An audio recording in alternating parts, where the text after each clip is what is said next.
আমাকে 24 ঘন্টার জন্য ভারতের প্রধানমন্ত্রী করুক, আমি 24 ঘন্টার ভেতরে ভারতের যতগুলো রাজ্যের মুখ্যমন্ত্রী আছে প্রত্যেক জনার বাড়ির তলায় একটা করে মসজিদ বার করে দেবো সার্ভে করে। কেন?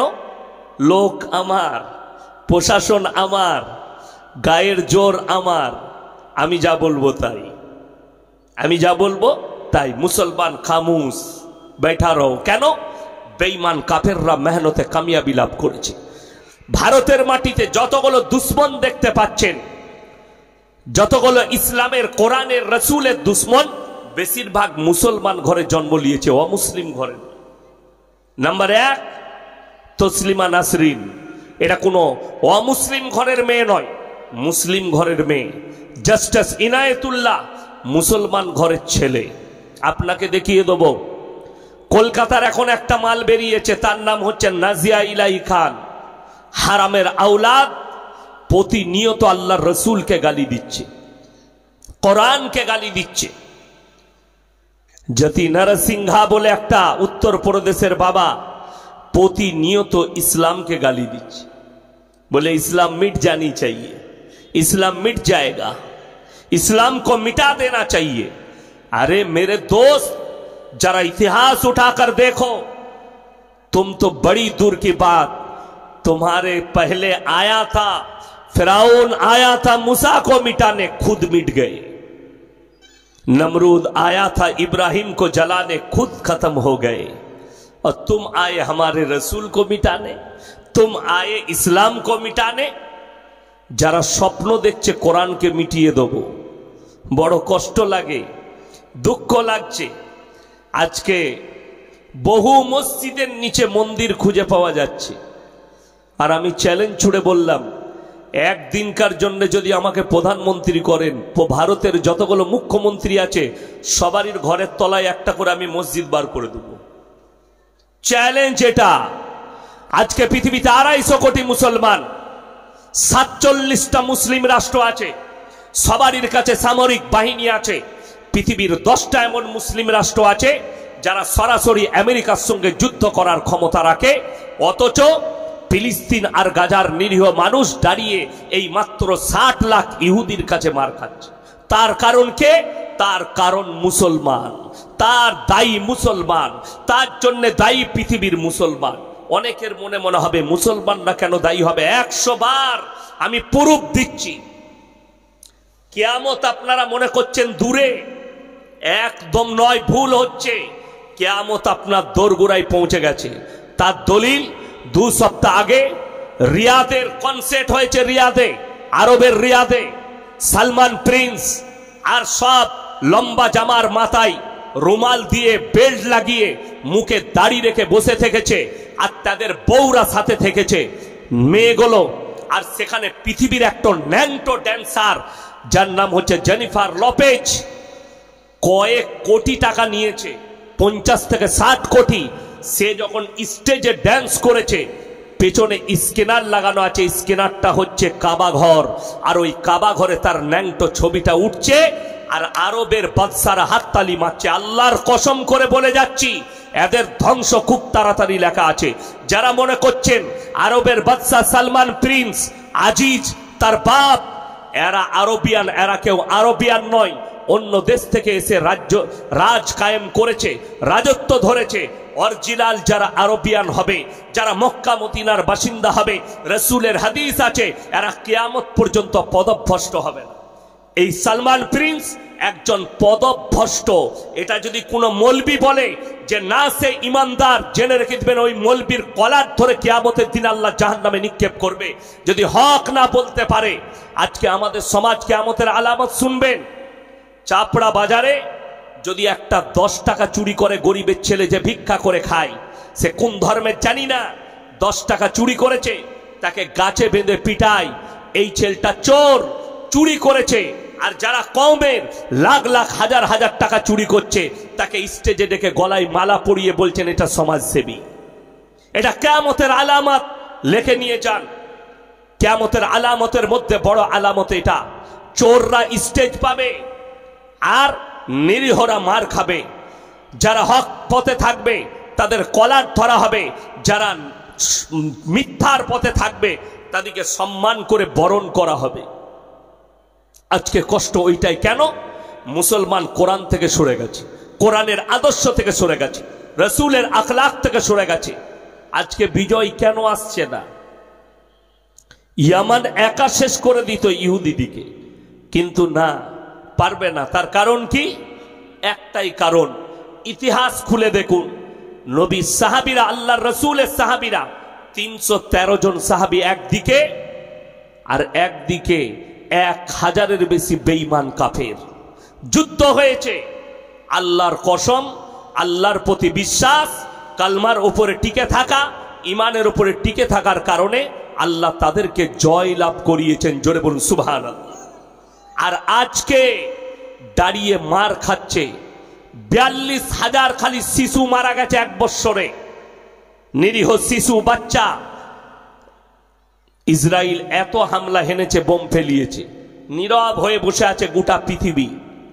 রাষ্ট্রসংঘে হারামের আওলাদরা বসে আছে, পৃথিবীর সবাই তাকিয়ে দেখছে। আজকে দেখুন, আপনি বলছেন আন্দোলন করব, আরে নূপুর শর্মার থেকেও বড় হারামের আওলাদ হচ্ছে নাজিয়া ইলাই খান, যে প্রতিনিয়ত গালি দিচ্ছে। আমি আজকে এমন একটা কথা উত্তর দিয়ে যাব, যতগুলো শিক্ষিত হারামখোর আছে যারা রসুলের বিরুদ্ধে কথা বলে, যারা কোরআনের বিরুদ্ধে বলে, তাদের মুখগুলো ট্যাপ লাগিয়ে দিয়ে যাচ্ছে আজকে আমি এই চাপড়া থানায়। যারা রসুলের ওপরে আঙ্গুল তুলেছে, আল্লাহ নবী সাল্লাল্লাহু আলাইহি সাল্লাম 6 বছর বয়সে মা আয়েশা সিদ্দিকা রাদিয়াল্লাহু তাআলা আনহাকে বিবাহ করলেন। 9 বছর বয়সে সংসার শুরু করেছেন। অনেক শিক্ষিত লোক বলছে, কার কথায় সুর মিলিয়ে? এই নূপুর শর্মার মতো হারামের আওলাদ তার কথায় সুর মিলিয়ে বলছে আল্লাহ নবী কেন করলেন? নবীজি করেছেন 1450 বছর আগে। এই বদনামটা করছেন, এই কথাটা কেউ বলে না। নবীজি 25 বছরের সুন্দর একটা যুবক, আর তিনি বিবাহ করলেন একজন 40 বছরের বুড়ি বিধবা হযরতে খাদিজাতুল কুবরা রাদিয়াল্লাহু তাআলা আনহাকে। এই প্রশংসা কারো মুখে নেই। খোঁজলেন, এই ভারতের মাটিতে এমন একটা প্রথা ছিল, অমুসলিম ভাইদের সতীদাহ প্রথা।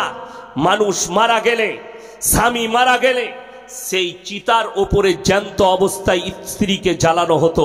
বন্ধ করেছে রাজা রামমোহন রায়। বায়োডেটা অফ মুহাম্মদ সাল্লাল্লাহু আলাইহি সাল্লাম, রসুল সাল্লাল্লাহু আলাইহি সাল্লাম 11টা বিবাহ করেছেন, 10টা বিধবাকে করেছেন। জোরে বলুন সুবহানাল্লাহ।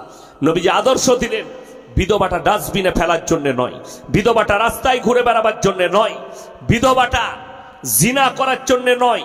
তোমাদের যদি ইচ্ছা জাগে, পছন্দ হয়, বিবাহ করে স্ত্রী রূপে গ্রহণ করো। আল্লাহ এর মধ্যেও খায়ের আর বরকত রেখেছে। জোরে বলুন সুবহানাল্লাহ। অথচ মুসলমান প্রশ্ন তুলে, নবীজি কেন বিবাহ করলেন এত অল্প বয়সী একজন মহিলাকে? জিনার বয়স মাত্র 6 বছর, সংসার শুরু করলেন 9 বছর বয়সে। যতগুলো স্কুল, কলেজ, ইউনিভার্সিটি আছে, তাদের প্রিন্সিপালের মাথার ওপরে ঈশ্বরচন্দ্র বিদ্যাসাগরের ছবি টাঙানো থাকে না? থাকে না? স্কুলের হেডমাস্টারের মাথায় কবিগুরু রবীন্দ্রনাথ ঠাকুরের ছবি, ঈশ্বরচন্দ্র বিদ্যাসাগরের ছবি, বঙ্কিমচন্দ্র চট্টোপাধ্যায়ের ছবি, স্বামী বিবেকানন্দের ছবি, সত্যেন্দ্রনাথ বসুর ছবি। ইনারা হচ্ছেন মনীষী। শোনো, তুমি নবীজিকে গালি দিয়েছ। নবীজি 6 বছর বয়সে মা আয়েশাকে বিবাহ করেছেন এবং 9 বছর বয়সে সংসার শুরু করেছেন। নাম্বার 1, ঈশ্বরচন্দ্র বিদ্যাসাগর ইতিহাস তুলে দেখলেন, যেদিনে বিবাহ করেছেন সেদিনে উনার স্ত্রীর বয়স ছিল মাত্র 7 বছর। 7 ইয়ার্স। কত বললাম? 7 বছর। যেদিনে বঙ্কিমচন্দ্র চট্টোপাধ্যায় যেদিনে বিবাহ করেছেন সেদিনে বয়স ছিল তিনার স্ত্রীর মাত্র 5 বছর। কবিগুরু রবীন্দ্রনাথ ঠাকুর যেদিনে বিবাহ করেছেন সেদিনে বয়স ছিল 11 বছর। সত্যেন্দ্রনাথ বসু যেদিনে বিবাহ করেছেন স্ত্রীর বয়স ছিল মাত্র 6 বছর। যত বদনাম কার? মুহাম্মাদের। যদি হিম্মত থাকে এদিকে একবার বলাৎকারী বলে দেখাও, আমাদের কোনো এতেরাজ নাই। আমাদের কোনো অভিযোগ নেই। বড় কষ্ট লাগে। আজকে ভারতবর্ষের দিকে তাকিয়ে দেখুন, গোটা সূক্ষ্মভাবে দাঁড়িয়ে আছে। কেউ একজন চাইছে, কেউ চাইছে যে এদের মধ্যে হিংসা বিদ্বেষ ভরে দাও, এদের মধ্যে কাটাকাটি শুরু হোক। তা না হলে আমি তো বলেছি ভাই, আমাদের রাজ্যের হাইকোর্ট যেটা আছে ওটাকে সার্ভে করা দরকার, অতলা একটা মসজিদ বেরোবে।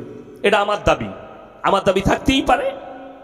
তো হাইকোর্টটা ভেঙে দাও, হাইকোর্টটা সার্ভে করতে দাও, আমাদিকে 10 দিনের জন্য কোর্ট বন্ধ করে দাও, তার তলায় মসজিদ আছে, আমি প্রমাণ করিয়ে দেবো।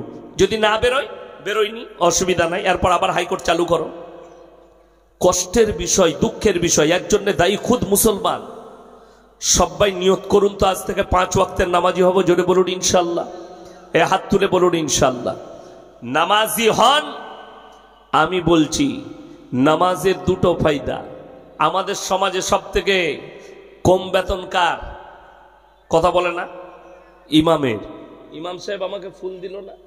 কই ইমাম সাহেব কোথায়? কই কত বেতন ইমাম সাহেবের? কত গো ভাই? 6000 টাকা। নামাজ মোটামুটি হবে না আমার ফতোয়ায়, আমার কাছে ফতোয়া, নামাজ হবে না। কত ঘর আছে আপনার মসজিদে? 600 ঘর। আচ্ছা 600 ঘর যদি ধরলেন 100 করে দেয়, কথা বলেন কত হবে? 60,000। 60,000 টাকা বেতন আমরা চেয়েছি, আপনি 20,000 দেন না। কথাটা বুঝতে পারেননি? দিবে না। 6,000 বেতন। আচ্ছা ইমানদারির সঙ্গে এরপর আমি বাঁশগুলো দিই, শুরু করুন, বাঁশ নিতে শুরু করে দেন। ইমামের বেতন 6,000। আমার আব্বাজির মাদ্রাসার শিক্ষক আমি, আমার বেতন 11,000। আপনার বেতন কত? 8,000। আপনার 14,000। ও আমার থেকে ওপরে মাদ্রাসার, আমিও মাদ্রাসার শিক্ষক, আমার 11,000। চলুন আপনাকে বলি, এই যে ইমাম আপনার গ্রামে আছে 6,000 বেতন পায়, ইনাদের বৌদিকে দেখেছেন রাস্তায় কোমরে কাপড় গুঁজে বন্ধন লোন গ্রুপ লোন করে বেড়াচ্ছে? কথা বলে না? নাই। 6,000 টাকায় এত বরকত আল্লাহ দিয়েছে, ইমামের বউকে রাস্তায় বেরোতে হয়নি। তুমি আল্লাহর কাছে কাঁদবে, তুমি 20,000 রোজগার করো, তোমার বরকত নাই, বউকে গ্রুপ লোন করতে হচ্ছে। কথাটা বুঝতে পেরেছেন? হাদিস শুনেলেন। আমার নবী বিশ্ব নবী বললেন, যারা আল্লাহর রাস্তায় দিনের পথে থাকবে, আল্লাহ মৃত্যুকাল পর্যন্ত ইজ্জতের রুজি দান করবেন। জোরে বলুন সুবহানাল্লাহ। যারা আল্লাহর রাস্তায় দিনের পথে থাকবে, আল্লাহ মৃত্যুকাল পর্যন্ত ইজ্জতের রুজি দান করবেন। নামাজ কেন পড়বেন? 5 ওয়াক্তের আল্লাহ ওয়াদা করলেন, আমার রাসূল সাল্লাল্লাহু আলাইহি সাল্লাম হাদিস বর্ণনা করলেন, যারা 5 ওয়াক্তের নামাজি হবে মৃত্যুকাল পর্যন্ত তাদের রুজিতে কোনোদিন কমি আসবে না। জোরে একবার বলুন সুবহানাল্লাহ। আপনি নামাজ পড়ুন। রুজি মানে কি? রোজ দেশি মুরগি খাবেন? ওইটার নাম রুজি লয়। যদি মনে করেন যখন নামাজ পড়লে রুজি পাওয়া যাবে, তাহলে মনে হয় রোজ আমি খাসির মাংস খাবো আর দেশি মুরগি খাবো, আর বুকা, মারা যাবি রোজ খেলে। আমাদের ইমামদের এমনি সুগার হয়ে যাচ্ছে কিসে? খাবারে। রোজ ভালো মন্দ খাবার, তাই না? এখন আমাদিকে কি খাওয়াইছে আমি এখন বলবো না, লাস্টে বলবো। কমিটির লোকরা আমাদিকে কি খাওয়াইছে এখন বলবো না, লাস্টে বলবো। যাই হোক, ভালোই খাওয়াইছে। আল্লাহর কাছে চাই না আল্লাহ দস্তরখানে পৌঁছে দেয়। আপনি নামাজি হন, ডাল আলু আসুক, খাবারটা যেন হালাল হয়। আমাদের মুসলমানরা হারাম হালাল কি বুঝেছেন জানেন? দ্বীনি শিক্ষা অর্জন করা নারী পুরুষের জন্য ফরজ না ফরজ লয়? ফরজ। কতটা ফরজ? মৌলবি হতে হবে না, মুহাদ্দিস হতে হবে না, মুকাররির হতে হবে না, মুফাসসির হতে হবে না, বক্তা হতে হবে না। আপনি অতটা দ্বীনি শিক্ষা অর্জন করুন যতটা করলে হারাম হালাল চিনতে পারেন, দিন বদ্দিন চিনতে পারেন, শিরক বিদআত চিনতে পারেন, কুফরি চিনতে পারেন। বেঈমান কাফেররা যে জালটা ছুটছে, সেই জালটা যে বেঈমান কাফেরের ছোড়া জাল, এটা যেন আপনি চিনতে পারেন। এতটুকু ইলম আপনাকে হাসিল করতেই হবে, ওটা ফরজ। মুসলমানরা কতটা করেছে, কতটা ইলম আছে? আমার বাড়ি হচ্ছে একদম দিল্লি রোডের ওপরে, Kolkata to Delhi road, Bardhaman Durgapur expressway, তার উপরেই আমার গ্রাম। তো মুসলমানদের ছেলে লরি চালায়, ট্রাক চালায়, গাড়ি দাঁড় করিয়েছে হোটেলে, ঢুকি বলছে এক বোতল মদ দে, মদ খেয়ে নিলে। এরপর হোটেলের কর্মচারীকে বলছে ভাই মুরগির মাংস আর রুটি নিয়ে এসো। সে বেচারা মুরগির মাংস আর রুটি এনেছে। তখন জিজ্ঞেস করছে মুরগিটা জবাই না কাটা। আমরা মার হারাম খোরকে জুতো করে। আচ্ছা, যে মদ খেয়েছে তার আর এটা জিজ্ঞেস করা লাগবে মুরগিটা জবাই না কাটা? মদটাও স্পর্শ করা হারাম আর কাটাটাও হারাম। সকালবেলায় আপনি যদি চাপড়ায় যান, কৃষ্ণনগর টাউনে যান, কোন রেস্টুরেন্টে হোটেলে খেতে গেলে আপনার জন্য শর্ত হচ্ছে জিজ্ঞেস করতে হবে দাদা মুরগিটা জবাই না কাটা, ঠিক কিনা? এটা মুসলমানে কেন? আপনার দোয়া কবুলিয়াতের জন্য মুসলমানের জন্য প্রথম শর্ত আল্লাহ যেটা রেখেছেন সেটা হচ্ছে হালাল খাবার। আপনি যে খাবারটা খাচ্ছেন ওটা হালাল হতে হবে, তবে আপনার দোয়া কবুল হবে। চলুন, মুসলমান কতটা বুঝেছে। সকালবেলায় আপনি বাঙালজি বাজারে গেলেন, না হলে চাপড়াই গেলেন, আরে রাতের বেলায় ইয়াসিন ভাই এসছিল, ইয়াসিন ভাই বলে গেছে জবাই করা মাংস খাবি। আপনি গিয়ে কিনছেন জবাই করা মাংস, কিন্তু টাকাটা আবার সুদের টাকা, সেই একই মাল দাঁড়িয়ে গেল। কথা বুঝাতে পারলাম? টাকাটা সুদের, মুরগিটা জবাই। আপনি সুদের টাকাটাকে হালাল ভেবে মুরগিটা জবাই কিনছেন। শুনেলেন, যারা নিজেদের সন্তানের মুখে হারাম খাবার তুলে দিবে ওই সন্তান কোনোদিন নেক সন্তান হতে পারে না। এটা লিখেলেন, কাগজ থাকে তা। হালাল খাবার খান, সবজি হোক, ডাল ভাত হোক, খাবারটা যেন হালাল হয়। 5 ওয়াক্তের নামাজ পড়ুন, আল্লাহ যে খাবারটা দিবে। আপনি কি মনে করছেন কলকাতায় বড় লোক নেই? কোটিপতি, কয়েক কোটি টাকার মালিক, দিনে 50 লাখ টাকার ব্যবসা করে, কিন্তু রাতের বেলায় 2টোর সময় বাড়ি ঢুকে মদ খেয়ে বউ শুয়ে আছে কুকুরের সাথে, আর ও রাতের বেলায় মদ খেয়ে এসে প্যান্টটা খুলে দিলে আন্ডার প্যান্ট পরে সুপার উপর। সুখী না দুঃখী? দুঃখী। বউ কুকুরের সাথে, ও সুপার উপরে। আর আপনি এশার নামাজ পড়ে বিবির সাথে দস্তরখানে ডাল আর আলু সানা দিয়ে ভাত খেয়ে বিবির গলায় ফজর পর্যন্ত হাত রেখে ঘুমাতে পেরেছেন। সিজদায় পড়ে কাঁদুন, আল্লাহ তুমি আমাকে সুখী করেছ, আল্লাহ শুকর আদায় করুন। পয়সা থাকলে সুখী হয় কে বলল আপনাকে? পয়সা থাকলে খেতে পাই কে বলল আপনাকে? যাদের মনে হচ্ছে যার টাকা আছে সে সুখী, যার টাকা আছে সেই একমাত্র ভালো আছে, তাদেরকে বলবো সকালবেলায় কৃষ্ণনগরে ট্রেন ধরুন, কলকাতা চলে যান। প্রেসিডেন্টই জেলে গিয়ে পার্থবাবুকে জিজ্ঞেস করুন স্যার টাকায় কত আরাম, উনি বলে দিবেন। গার্লফ্রেন্ডের ঘর থেকে 250 কোটি টাকা বেরিয়েছে, পুরা রুটি আর ডাল ভাত খেতে হচ্ছে। আর আল্লাহর কৃপায় আপনি এশার নামাজ পড়ে বিবির দস্তরখানে শাক ভাত খান, জানবেন ঘুমটা ভালো হবে, টাকাটা হালাল। আপনি বসে চাপড়ায় 3 বস্তা আলু বিক্রি করুন, 3 পাঁচে 1500 টাকা লাভ হয়েছে, নাইলে 3 দুগুণে 600 টাকা লাভ। আল্লাহর কসম টাকাটা হালাল, পয়সাটা হালাল, সেই টাকায় যা খাবেন সেটাই হালাল। আল্লাহর কাছে দোয়া করবেন, দোয়া কবুল হবে। মৃত্যুকাল পর্যন্ত হালাল রুজিটা মেটার করছে, ভালো মন্দ খাবার নয়। খাবার হচ্ছে হালাল খাবার হতে হবে, খাবারটা হালাল, বস্তুটা হালাল, টাকাটা হালাল, প্লেটটা হালাল। আপনার শরীরে যাবে, আপনি মরণের পরে আপনার কবর আসান হবে, কিয়ামতের ময়দান আসান হবে। আল্লাহর কসম মুসলমান জানেই না, এরা মনেই রাখে না আমার বাপ দাদু চলে যাচ্ছে, আমার চোখের সামনে আমার সব পরিবার চলে যাচ্ছে, আমাকেও একদিন মৃত্যুবরণ করে কবরে যেতে হবে। আর কোরআনে আছে ওয়ামাল হায়াতুদ দুনিয়া ইল্লা মাতাউল গুরুর, এই দুনিয়াটা তোমাদের জন্য সম্পূর্ণ ধোঁকা। আজকে কষ্টটা কোথায় জানেন? আমাদের সমাজের লোক নামাজ পড়ে না, রোজা রাখে না, আল্লাহকে ডাকে না। তার কয়েকটা কারণ আছে। মদ খাচ্ছে, গাঁজা খাচ্ছে, ব্যভিচার করছে, গান বাজনা করছে, লোটো আলকাপ করছে। তার কারণ একটাই, আজ থেকে 12 বছর আগে বেথুয়ার কাছে একটা গ্রামে আমি বাউল বুস্টুমদের বিরুদ্ধে বলেছিলাম, আমার গাড়ির লুকিং গ্লাস ভেঙেছিল। খালি বলার কারণে, গান বাজনার বিরুদ্ধে বলার কারণে। কারা? কোনো অমুসলিম নয়, মুসলিমরা আমার গাড়ির শিফট গাড়ির লুকিং গ্লাস ভেঙে দিয়েছিল। কেন বললে? বাউল বুস্টমের বিরুদ্ধে, গান বাজনার বিরুদ্ধে। আমি কিছুই বলিনি, খালি এতটুকু বলেছিলাম, তুমি যদি আমার গলসি থানায় হতে তোমাকে কসাইখানায় নিয়ে যেতাম। তোমার জেলা বলে তুমি আমার গাড়ির লুকিং গ্লাস ভাঙলে, তাহলে তোমার বাউল বুষ্টমগিরি বার করে দিতাম আমি। আজকে মুসলমান ভরসা করেছে আমি যতই বড় পাপ করি, যতগুলো পাপের সাগরে ডুবে থাকি, মরে যাব, আমার পরিবার মৌলবিদিকে ডেকে নিয়ে এসে মিলাদ পড়াবে, আমার কবর জিয়ারত করবে। আরে দুঃখ লাগে, বাপ মরে গেলে মৌলবি হায়ার করতে হচ্ছে, কবর জিয়ারত করতে জানে না যে বাপের কবরটা কিভাবে জিয়ারত করতে হয়। শুনে নেন, ওই বাপ ভাগ্যবান যে মরে যাওয়ার আগে একটা নেক সন্তান তৈরি করে গেছে। এই আলেমদের বাপরা ভাগ্যবান। আপনার ছেলে যদি নামাজি হয়, তাহাজ্জুদ গুজার হয়, ইসলামের চর্চা থাকে, সেই বাপ হচ্ছে ভাগ্যবান।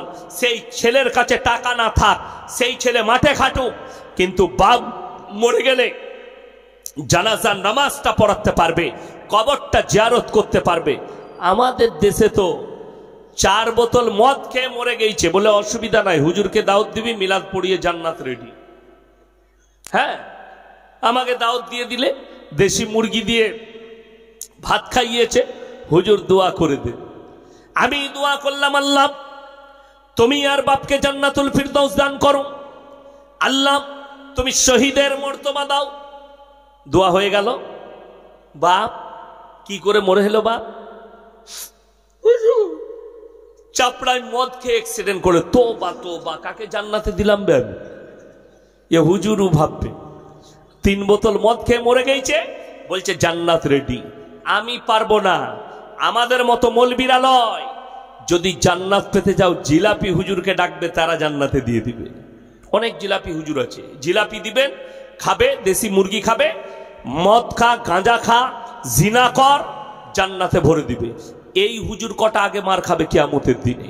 কোরআন শুনেলেন, আমার মতো 100টা মৌলবি ধরা পড়বে কিয়ামতের দিনে। সমাজকে ধোঁকা, প্রতারণা, প্রবঞ্চনা করেছ, হক মানুষের কাছে লুকিয়েছ নিজেদের খালি পেট চালাবার জন্য। আজকে কষ্ট লাগে। আপনি ভেবে দেখুন, নবীজির থেকে দামি লোক পৃথিবীতে কেউ আছে? কেউ আসবে? যদি না আসে, চলুন আপনাকে দেখিয়ে দিই। আপনারা বলুন, এই চ্যাপ্টারটা রাখলাম একবার, লটারির টিকিট হারাম না হালাল? কথা বলে না? হারাম। লটারির টিকিট হারাম কেন? আচ্ছা, মুসলমান লটারি বেচে না বেচে না? লটারি কাটে না কাটে না? তার থেকে বড় হারাম করার কেউ আছে? তো লটারিওয়ালাকে যদি কেউ হারাম কর বলে, গায়ে লাগার কোনো কথা নাই, তো সে তো হারাম করি। কথাটা বুঝতে পেরেছেন না পারেননি? লটারি কাটনেওয়ালা হারাম কর, লটারি বেচনেওয়ালা হারাম কর, তার ইনকামটাই তো হারাম, লটারি বেচার। চলুন, লটারি কেন হারাম? জ্যোতিষীকে যদি কেউ হাত দেখায়, জ্যোতিষীকে যদি কেউ হাত দেখায়, তার ইমান থাকবে না চলে যাবে? কলমা পড়ে মুসলমান হতে হবে। আমার খালি অবাক লাগে, আপনি কলকাতায় যান, যেমনি হাওড়া স্টেশনে 1 নম্বর প্ল্যাটফর্মে বেরুবেন, একদম ওপরে উঠেই দেখতে পাবেন ছিঁড়া চট বেশিয়ে হারামখোর বসে আছে, মাথায় সরষের তেল লাগিয়েছে, এরম করে চুলা চূড়া, অ্যাটার্চি খুলে বসে আছে। অ্যাটার্চিতে কি আছে? আংটির পাথর। কৃষ্ণনগরেও পাবেন আপনি আংটির পাথর, আর সামনে একটা ফালনামা খোলা আছে, পাথর নামানো আছে, একটা কি যন্ত্র মতো নামানো আছে। বর্ধমান থেকে 2টো লাইন যাচ্ছে হাওড়া, একটা কড লাইন, একটা ম্যান লাইন, 2টো লোকাল, দুদিকে যাচ্ছে।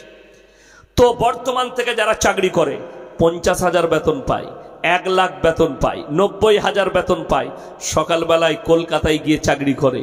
হাওড়া স্টেশনে নেমেই আমার হাতটা দেখুন, ওরে বাবরে, তোমার তো ভাগ্যটা খারাপ যাচ্ছে, প্রমোশনটা আটকিয়ে আছে, কি করতে হবে বাপ? বলে এই আংটির পাথরটা নিয়ে যাও, অবশ্যই দেখবে তোমার ভাগ্যটা ফিরে যাবে। যে লিখছে সে 90,000 বেতন পায়, যে দিচ্ছে একটা পাথরের আংটির পাথর বিক্রি হলে তবে সে কি খেতে পাবে? দেখেন নাই ভাইরাল, কি খেতে পাবে? 3টে পরোটা, আনলিমিটেড তরকারি। একটা ডিম, এক টুকরো পেঁয়াজ, একটা কাঁচা লঙ্কা 30 টাকা। রাজুদা কি বুঝলেন? ওই মালটা খেতে পাবে, দামি হোটেলে খেতে পাবে না হারামখোর। ওই পরোটা খেতে হবে ওকে। আর যে চাকরি করছে সে অফিসে গিয়ে পাটা তুলে কর্মচারীকে বলবে, এই চাটা নিয়ে আয়। আনছি স্যার।